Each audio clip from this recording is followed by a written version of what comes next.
নমস্কাৰ, মোৰ নাম শ্ৰী ধৃতিৰাজ চৌধুৰী। মোৰ ঘৰ বৰমাখি বা গাঁওবুঢ়া কামত। মানে এই কামটোৰ লগত মই সৰুৰ পৰা জড়িত।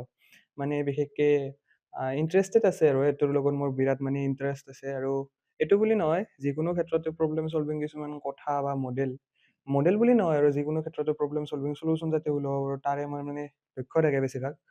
তো এইটো বুলিয়ে নহয় আৰু এই কম্পিটিশ্যন হিচাপে মই ক্লাছ 10ৰ পৰা ষ্টাৰ্ট কৰিছোঁ। 10ত এখন খেলিছিলোঁ।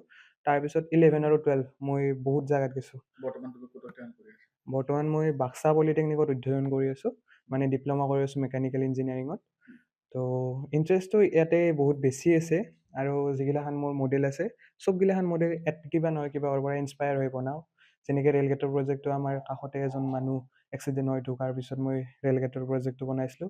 যেনেকৈ জতৰটো যঁতৰৰ প্ৰজেক্ট। জতৰৰ প্ৰজেক্টটো আমাৰ জেঠীমাৰো মানে হাতখন দুখায়, বা আমাৰ এটা মাৰ সখীজনীৰো হাতখন দুখায় মানে বিষাইছিল। তো তাৰপিছত মই এই জতৰটোৰ মানে ইমপ্লিমেণ্ট কৰিছিলোঁ ষ্টেপ বাই ষ্টেপ। আৰু চবখিনি প্ৰজেক্টে সেনেকৈ মানে মই ইণ্টাৰেষ্টেড আছে আৰু মানে কি এটা নতুন বস্তু এটা চেষ্টা ট্ৰাই কৰোঁ কৰা। আৰু চেষ্টা কৰোঁ। বাস্তৱ যিবিলাক বস্তু মানে ৰিয়েল লাইফত হয়। মই তাৰে মানে কি মই মডেল বনালি এইটো কথা আগতে চিন্তা কৰোঁ যে এই বস্তুটো সাধাৰণ মানুহে ইউজ কৰিব পাৰে নে নৰে।